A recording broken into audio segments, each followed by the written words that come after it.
Hello student, welcome to online study of Ashadip International School.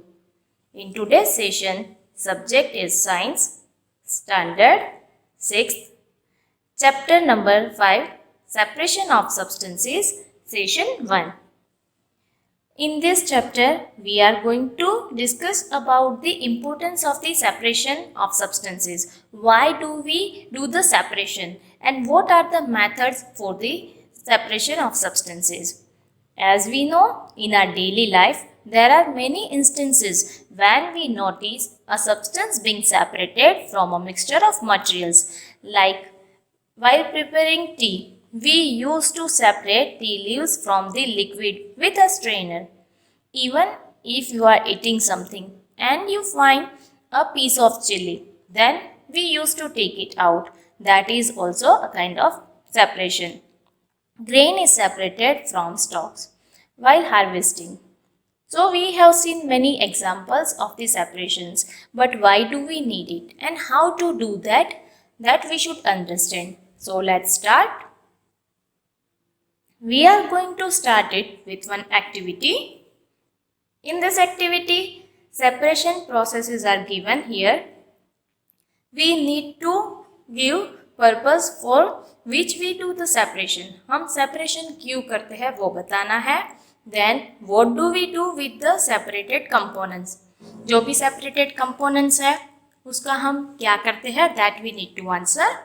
First activity is separate stones from rice.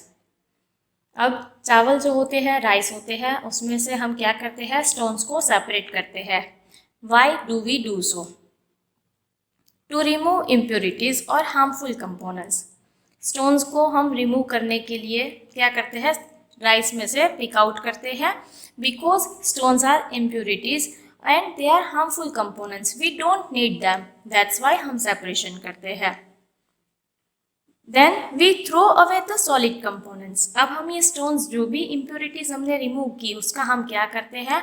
हम उसको फेंक देते हैं. Next one is churning milk to obtain butter.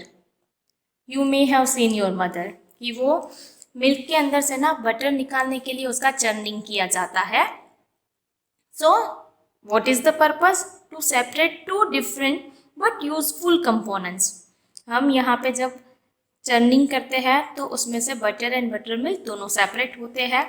सो यहाँ पे हमने separation तो किया बट जो भी दो प्रोडक्ट्स थे वो दोनों यूजफुल कंपोनेंट्स हैं.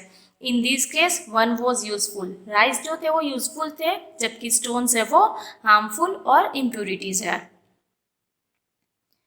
What we do with those substances? We use both the components. हम दोनों components का use करते हैं. Next one is separate tea leaves.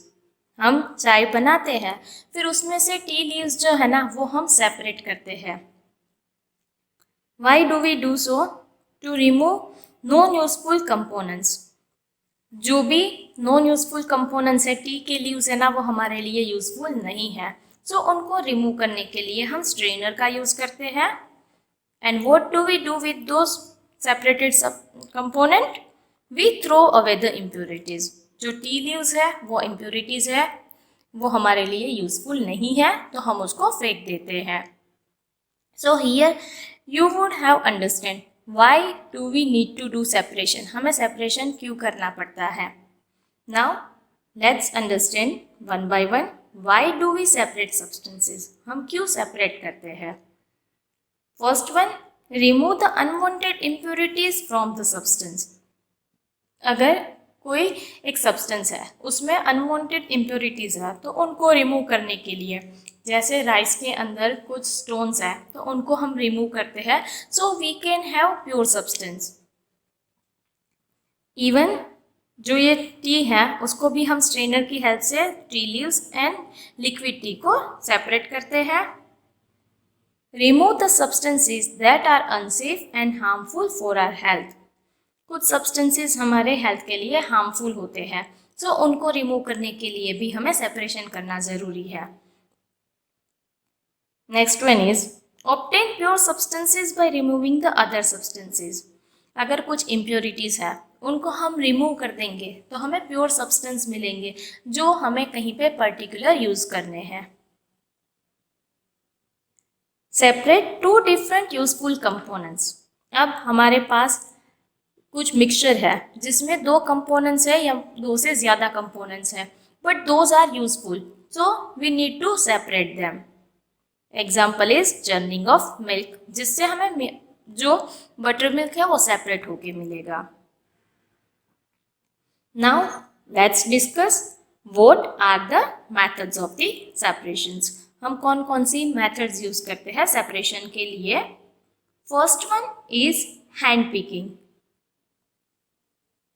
The method can be used for separating slightly larger sized impurities like the piece of dirt, stone and husk from wheat, rice or pulses.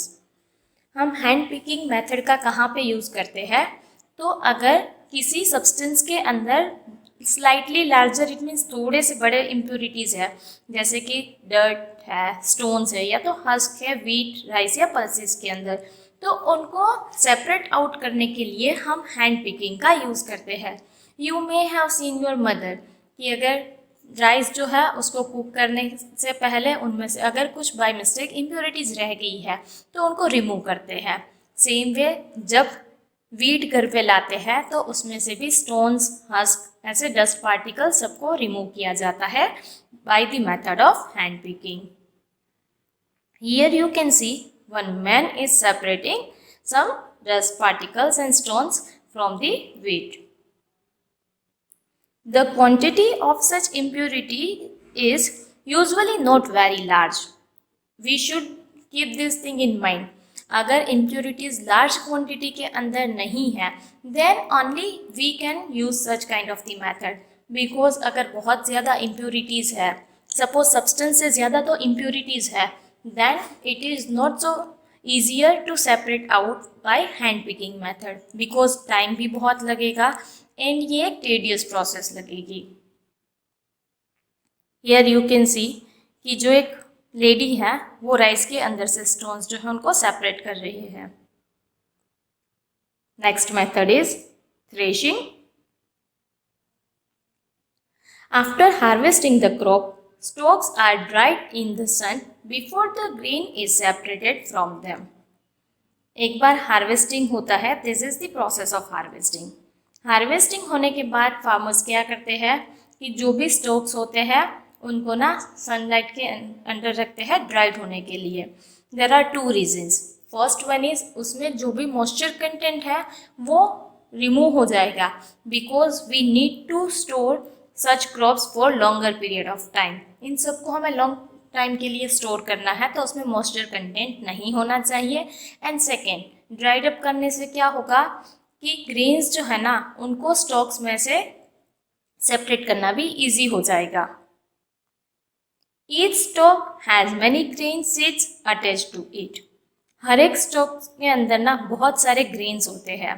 Here you can see wheat के जो stalks है उसमें बहुत सारे grains है, so we can't use hand picking method. एक एक को हम हाथ से पिक करके बाहर नहीं निकाल सकते। So plucking them for their stalks would be impossible. So ये इम्पॉसिबल है, हम एक एक को प्लक आउट करके नहीं निकाल सकते। Then how to do it? The process that is used to separate grain from stalks etc. is threshing. अब हम जो ये प्रोसेस यूज करते हैं ग्रेन्स को स्टॉक से अलग करने की, सेपरेट करने की, उस प्रोसेस को थ्रेशिंग बोला जाता है and it is done after harvesting. एक बार क्रॉप मैच्योर हो जाता है उसके बाद उसको हार्वेस्ट किया जाता है, देन थ्रेशिंग की प्रोसेस होती है for the separation. The stalks are beaten to free the green seeds. अब स्टॉक्स जो होते हैं उनको ना बीटन किया जाता है ताकि उसमें से ग्रीन सीड्स जो है वो सेपरेट हो पाए। In this picture you can see that farmer is doing the process of threshing. ये पूरा बीट कर रहा है, पूरा जो भी हाथ में स्टॉक्स है उन सबको एट ए टाइम बीट करके उसमें से ग्रेन्स जो है वो सेपरेट कर रहा है। Bullocks were used in ancient time. Nowadays, machines are used for threshing for large quantities of grains. Earlier time के अंदर ना बुलोक्स का यूज़ किया जाता था, बिकॉज अर्लियर टाइम के अंदर man power as well as animals को यूज़ किया जाता था फार्मिंग के अंदर. But nowadays technologies have been developed, that's why हम मशीन यूज़ करते हैं. Here you can see bullock जो है वो इसके आसपास पूरा वॉक करेंगे, यहाँ से बुलोक्स को बांधा हुआ है. जैसे ही वो वॉक करेंगे तो क्या होगा, उनकी वेट की वजह से उनके लेग्स जो है वो प्रेशर आएगा लेग्स का ग्रेन्स के ऊपर, स्टॉक्स के ऊपर, और ग्रेन्स और स्टॉक्स जो है वो एक दूसरे से सेपरेट आउट होंगे. And in this case threshing machine is used to separate out the grains from the stalks. Next one is winnowing. Now let us understand it with the help of one activity. Make a mixture of dry sand with sawdust or powdered dry leaves.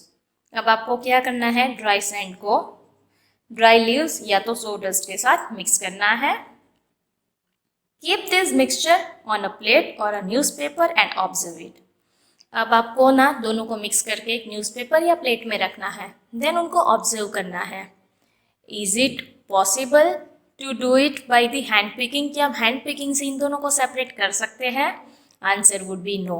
इन दोनों को beat करके यानी कि threshing की process से दोनों को separate कर सकते हैं? No, it is also not possible.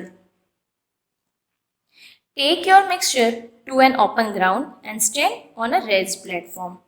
अब आप इसको ओपन ग्राउंड के अंदर ये डिश या तो न्यूज़पेपर में लेके जाना है मिक्सचर को, एंड एक राइज प्लेटफॉर्म पे आपको खड़ा रहना है. होल्ड द प्लेट और the sheet of paper containing the mixture at your shoulder height and tilt it slightly. अब आपको क्या करना है कि उसको ना स्लाइटली टिल्ट करना है और ये आपके शोल्डर जितनी हाइट पे लेके जाना है. And you need to observe what will happen. Dry sand and leaves, इन दोनों के वेट में काफ़ी डिफरेंस है, और ड्राई लीव्स जो है वो काफ़ी लाइट वेटेड होते हैं. सो क्या होगा कि जो विंड ब्लो होता है ना, उसके साथ साथ वो सेपरेट होके जो भी लीव्स है ना वो इस साइड आएंगे, और ड्राई सैंड जो है वो नीचे की साइड कलेक्ट होगी. So in this way we can do the separation.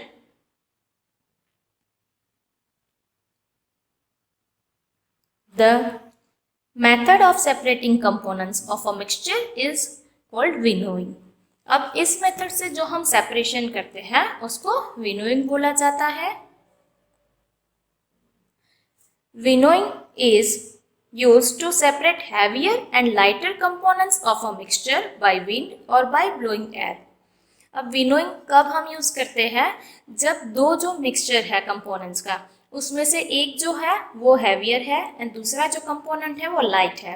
इन दोनों मिक्सचर को हम क्या करेंगे, विंड की हेल्प से, या तो अगर मान लो कि विंड ब्लो नहीं हो रहा है तो हम एयर को आर्टिफिशियली ब्लो करवा के दोनों को सेपरेट आउट कर सकते हैं with the help of winnowing method. This method is commonly used by farmers to separate lighter husk particles from heavier seeds of grain. Generally ये मेथड को कौन यूज़ करता है? तो हार्वेस्टिंग के बाद फार्मर्स जो है वो लाइट हस्क पार्टिकल्स को हैवियर सीड ग्रेन से सेपरेट करने के लिए यूज़ करते हैं.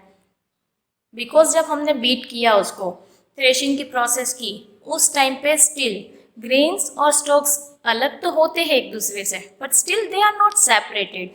So with the help of this winnowing process they are separated. Here you can see one lady is standing on a raised platform. एक table के ऊपर खड़ी है. Why she is using a table? High platform क्यों चाहिए? Because आप थोड़ी height पे रहोगे तो क्या होगा, विंड जो ब्लो होता है वो ज़्यादा होगा. ये विंड की अगर डायरेक्शन है तो विंड की डायरेक्शन में ऐसे खड़ा रहना है. सूप के अंदर दोनों मिक्सचर्स देने हैं. What will happen? ग्रेन जो है वो कंपैरेटिवली हैवियर होते हैं, दैट्स वाई वो नीचे की ओर आएंगे और जो भी हस्क पार्टिकल्स है वो सेपरेट हो जाएंगे. Now next process is sieving. ये प्रोसेस का नाम सुनते ही आपको थोड़ा बहुत आइडिया आ जाएगा, because all of you would have seen sieve. We use a sieve and to remove impurities and bran that may be present in flour. घर के अंदर भी आपके पेरेंट्स, आपके मम्मा जो है या ग्रैंड मदर जो है वो सीयू का यूज़ करते हैं ताकि फ्लोर के अंदर जो भी इम्प्योरिटीज़ है या तो bran it means husk particles रह चुके हैं, देन उसको हम रिमूव कर सकते हैं before using that flour, because such kind of the particles are considered as impurities. Here you can see one sieve is used for the floor. So जो भी फ्लोर का पार्टिकल्स है वो नीचे आएंगे एंड इस सीव के अंदर जो है वो इम्प्योरिटीज रह जाएगी. Sieving allows the fine particles to pass through the holes of sieve while the bigger impurities remain on the sieve. Fine particles है जो फ्लोर है वो पूरा नीचे आएगा और जो भी इम्प्योरिटीज है वो इसके अंदर ही रह जाएगी. The sieving removes pieces of stones, stalks and husk that may still remain with wheat after harvesting and winnowing. अब हार्वेस्टिंग और विनोइंग के बाद भी माइट बी पॉसिबल कि फ्यू कुछ ऐसे पार्टिकल्स है, कुछ स्टोन्स रह चुके हैं, स्टॉक्स है या तो हस्क है, तो उन सबको रिमूव करना काफ़ी इम्पोर्टेंट है. तो ये सबको रिमूव करने के लिए हम सिविंग का यूज़ करते हैं. It is also used to separate pebbles and stones from sand. Sieving की प्रोसेस को हम कंस्ट्रक्शन साइट पे भी यूज़ करते हैं जहाँ पे सैंड के अंदर से जो भी पेबल्स है और स्टोन्स है उनको सेपरेट करने के लिए. Here you can C separation is done with the help of this process. Sieving is used when components of a mixture have different sizes. This is very important. Sieving जो है वो कब use कर सकते हैं, सीव का यूज़ हम कब करते हैं, जब दो मिक्सचर है, दो कंपोनेंट्स है वो एक दूसरे के डिफरेंट साइज के हैं, then only we can use this method. I am going to end this session over here only. In the next session, we will continue with the other methods. Thank you.